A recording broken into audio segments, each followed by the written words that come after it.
Hello guys, welcome back to శుభ vibes. Just ఒక చిన్న పని ఉండే బయటకు వచ్చేసాను భయ్య. సో మొత్తానికి ఈరోజు ఆగస్ట్ 15 అందులో 3 సినిమాలు రిలీజ్. ఎలా రా అబ్బాయి, ఎలా రివ్యూ చెప్పాలనుకున్నా. సో మొత్తానికి అయితే ఎలాగోలాగా కష్టపడి అయితే మన మిస్టర్ బచ్చన్ సినిమా అయితే చూడడం జరిగింది భయ్య. సో దీన్ని రివ్యూ చెప్పాలంటే మనం చాలా థింక్ చేయాలి. ఎస్, సో మిస్టర్ బచ్చన్ రివ్యూలోకి వచ్చేస్తే ఈ సినిమా గురించి ఎంత చెప్పినా తక్కువే భయ్య. అసలు మామూలు లేదు సినిమా మాత్రం. అసలు అన్ని కళాఖండాలే, ఎటు చూసినా అనేలాగా ఉందన్నమాట. అస్సలు రవితేజ గారికి ఎందుకు ఇలా జరుగుతుందో అసలు అర్థం కావడం లేదు. ఒక మంచి హైప్ ఉన్న సినిమా అలా వచ్చి అలాగే వెళ్ళిపోతూ ఉంది. ట్రైలర్ వరకునే హైప్ ఉంటూ ఉంది, అలాగే వెళ్ళిపోతుంది. సినిమాకి ఏ రేంజ్ లో హైప్ వచ్చేది అసలు.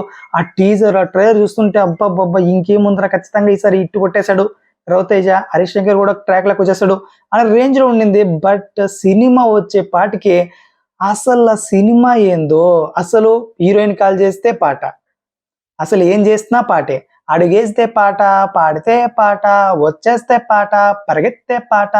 అసలు పాట కోసమే సినిమా తీసాడా, సినిమా స్టోరీ కోసం పాటలు తీసాడా అనేది మనకు అర్థం కాదు ఈ సినిమా చూసిన తర్వాత అయితే.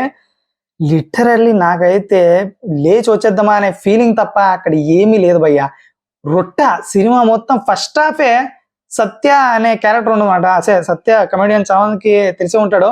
అతని కామెడీనే కొంచెం అక్కడక్కడ కొంచెం నవ్విస్తుంది. అండ్ అది రొట్టె కామెడీనే అనిపిస్తుంది.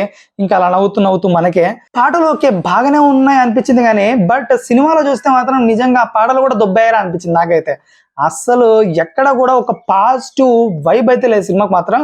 అండ్ ఇక మన స్టార్ బాయ్ సిద్ధు, అసలు అతని ఎంట్రీ కొంచెం అంత ఇంత బాగుందిరా బాయ్ అనిపించింది నాకు అన్నిటికంటే. రవితేజ ఏమో ఇన్వెస్టిగేషన్ ఆఫీసర్, సో జగపత్ బాబుని పట్టుకోవడానికి ఈయన వెతుకులాట.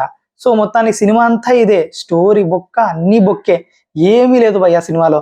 ఈ మధ్య చూస్తున్నా కదా రవితేజ గారి సినిమాల్లో మ్యాక్సిమం ఈగలు కానివ్వండి, అంతకుముందు ఏ సినిమాలో వచ్చే ప్రతి ఒక్కటి కూడా అందులో మిస్టర్ బచ్చన్ సహా ట్రైలర్లు, టీజర్లు, పాటలు ఒక రేంజ్ లో హైప్ ఎక్కిస్తున్నాయి. అండ్ సినిమా మాత్రం ఫుల్లీ డిసప్పాయింటెడ్ అనమాట. ఈగలు సినిమా కూడా అంత ఇంత బాగానే ఉంటది, బట్ మిస్టర్ బచ్చన్ మరీ ఘోరంగా ఉంది. నాకు తెలిసి సినిమాలు తీయడం సర్దేసుకోవడం బెటర్ అనే రేంజ్ కి హరీష్ శంకర్ ఇంకా 2 సినిమాల్లో వచ్చేసాడు అనిపిస్తుంది. ఈ రకంగానే సినిమాలు తీస్తే మాత్రం కొంచెం చూసుకోబోయా. సో మొత్తానికి ఇది గాయ సంగతి అయితే. మరి ఎవరైనా చూస్తుంటే సినిమా మీకు ఎలా అనిపించింది తప్పకుండా మన కామెంట్లో తెలియజేయండి. And please subscribe to show vibes.